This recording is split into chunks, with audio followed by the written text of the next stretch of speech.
Hey, what's up? My name is JM Chaley and welcome to my channel. This week we're going to do June's Creature Spotlight, and I want to talk about vampires. Wait. Don't leave. Okay, I know that the nature of Creature Spotlights is supposed to showcase other supernatural creatures that are unsung or rarely seen in fantasy fiction. They're not getting the spotlight, they're not getting enough attention, they're not getting enough love. You know, everything's about werewolves and vampires and na. And I was never meant to do a vampire spotlight, I swear. But, you know, I have a Kindle Vella series coming out this month, and if you haven't heard of it, check that out. Link. But it's about a vampire. Yeah, a vampire character. So, okay, so I'm not gonna go into all of vampires. We know what vampires are. Vampire, we get it.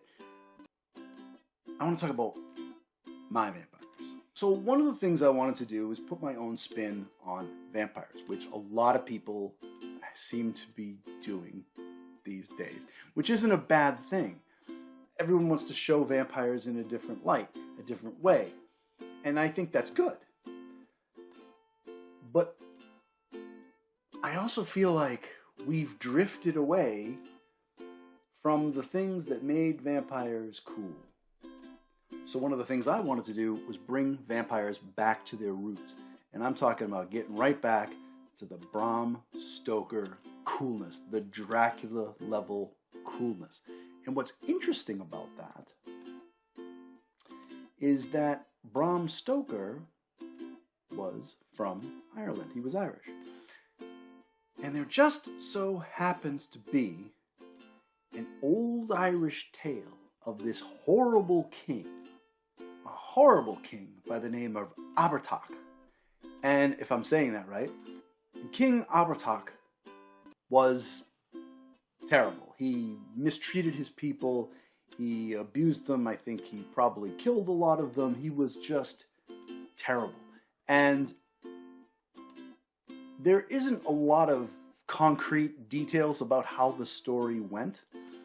Maybe the people prayed to the gods for help. That's conjecture, I don't know. But the end result was that King Abertach was cursed by the gods to live as undead and dine on blood. And this story was maybe one of the first recorded vampire stories, you know, at least in the Western world. So a lot of historians took that story and looked at Bram Stoker and thought, was this the inspiration for Dracula? And some people say, yeah, it probably was. Some people say, nah, Dracula's different enough. Dracula was based off of Vlad the Impaler, you know, Vlad Tepes. It took place in Transylvania. He wasn't Irish in any way, blah, blah, blah. They're two very different things. Whatever. So I'd said, I'll use it. So in my interpretation of vampires, King Abertach was the first vampire. And the people did pray to the gods, please help us with this fucking asshole. He's an abusive king. He's killing us. And it was their gods, namely the Tuatha De Danann, who answered their prayers and cursed him into being basically the first vampire. But they created a monster. And this monster, of course, spread his curse. Eventually, they tried killing King Abertach. He wouldn't stay dead. And eventually, they had to bury him upside down. And that entombed him pretty much. But he's still, legends say, you know, could be awoken somehow. You know, that part I didn't make up. They did try to kill him. They did bury him upside down. That's part of the original folklore tale. So I'm using all of that folklore in my origin story. So what happened after that? Well, vampires kind of spread. But let's talk about the powers of the vampires, because that's also where I wanted to get back to their roots. You know, vampires have been shown in many, many different ways. Tons of different movies depict them in different ways. You know, they're usually often a lot of the same tropey kind of powers, maybe, if you will. Super speed, strength, invulnerability, that kind of stuff. And I have that in mind because I didn't want to drop the classics, because we love that. That's why we love vampires, right? They're supposed to be physically superior to a mortal, right? So I didn't want to lose those things, but I wanted to get back to the basics. And I'm talking about shape-shifting into a bat, shape-shifting into a wolf. This is Bram Stoker classic stuff that's just fallen by the wayside, and you know, for the most part. And I wanted it back. I thought that was just so cool. So I wanted to bring back those classic vampire powers. The other thing I wanted them to definitely have is charming gaze, where they look you in the eye and they can kind of befuddle your mind and bewitch you and that sort of thing. I also wanted to give them a way that they could feed and not kill. So basically the saliva kind of is transferred into the bite wound and carries with it that sort of healing power that vampires have. You know, if you shoot them with a gunshot, their flesh will damage, but they can heal very rapidly from that. So that healing power is passed on to the victim with the saliva. Now, that doesn't mean that these victims can now heal gunshot wounds, but what it does mean is that the puncture wounds from the bite marks heal. So they don't have the telltale, oh my God, I didn't want to do that trope. Like, oh, look, a vampire, you know. It would have been just, how do you keep yourself a secret for centuries if people are like, yeah, have you ever noticed that a lot of people in the city are walking around with these, you know, I needed a way for that to just go away, and it needed to make sense. So there you go. Now, there are two ways that a vampire can grow in power and gain power. The first one is with age. The older you are, the stronger you are, the faster you are, the better you are at doing vampire things, right? Your charming gaze is more potent, all that stuff, right? That's the first way. It's the slow way. It's taking the long way there. But for those who need a quick boost, or for those who are impatient, or for those that don't want to wait a century to become super strong, you can always submit to your curse. And there is this yawning abyss in the soul of every vampire, beckoning them to take the power that's right there. And for those vampires that accept these powers and tap in, there is power to draw. But there is a toll, there is a price to pay. The skin becomes pallid, it takes on death's pallor. If you take too much, the skin takes on even more of a deathly quality, to the point where it may even begin to rot. There are tales of ancient vampires that have completely rotted. They look like walking corpses, but they're so powerful that they just take what they need whenever they need to feed, and they don't care about having to be suave and charming anyone. They just take.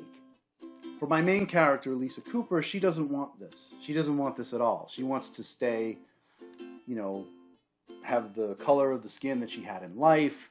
She wants to be herself, and she sacrifices a certain degree of power to be that way. Now she, for example, is over 150 years old, so she does have a little bit of power. She's strong, she's fast, and all this kind of stuff. But compared to her fellow vampires in the area, who have not only lived a long time, but drawn on their curse, she pales in comparison. But staving off the curse also has other benefits. You can tolerate the sunlight a little bit better than others who are paler than you may be. The ones that have begun to rot, they might just go up in flames when the sunbeam hits them. But someone that has staved off the curse and maintained the color of a lifelike skin, they may be able to resist the sunlight for a little bit. They may even be able to go out and walk around in twilight, after dusk, or just before dawn. Now, I talked about shape-shifting. There are two forms that a vampire can take, and one is a wolf and one is the bat. And the wolf is basically the gray wolf. Now, the wolves of Ireland have been hunted into extinction. The original wolves of Ireland that lived, you know, in the age when these vampires were first created, they're extinct. And that's a true story, unfortunately. The English hunted them into extinction. They used Irish wolfhounds and whatnot and hunted the indigenous wolves of Ireland into extinction. And these were gray wolves. These were a species of gray wolves indigenous to Ireland. There are programs in Ireland that are trying to reintroduce the gray wolves, and I think there may be wolves living in Ireland again, but they're very few and they are introduced. They also take on a bat form. Now, I researched Irish bats because I wanted to pick an indigenous Irish bat. And I wanted to pick the largest bat because, you know, when I think of vampires and turning into bats, I think of vampire bats, sure. You know, not the big flying fox type stuff or the fruit bats or the big giant ones necessarily, but, you know, the classic bat, you know. And Irish bats are real small. And the largest bat is the Leisler's bat, which would fit in the palm of my hand. And here's a picture of one, but they're very cute. So fuck it, I went with it. These are Irish bats. If they can turn into a bat and they're Irish in origin, then that's what you get. Sorry. And it actually ended up being really cool because I thought, well, here's how useful a vampire bat form would be. Not just flying around, but getting into places, getting into small places. I mean, bats are related to rodents, and rodents can pretty much get into any place that's small enough for their head to fit through. So a lot of these vampire havens, their houses, their safe houses, will have these things called tolling, which is an Irish word which means tunnel. And the little tolling are egresses for bats to get into their house. So if they're in trouble and they're out flying around and they can't get in through their front door, for whatever reason, some of them have like a tolling that's hidden and they can kind of get in there. And, you know, some havens have fake tollins, so if another rival vampire is trying to get in and sneak in, they might get caught turned around in this empty, you know, inside the walls where a UV light might shine on them and all this shit. But, you know, vampire houses are also usually booby-trapped. But the tolling I came up with because of the cool little cute little bat form. So that about wraps it up. This was kind of a creature spotlight / promo video for my new Kindle Vella series, The Unlife of Lisa Cooper, which is coming out on June 27th, depending when this video comes out, when you're seeing it.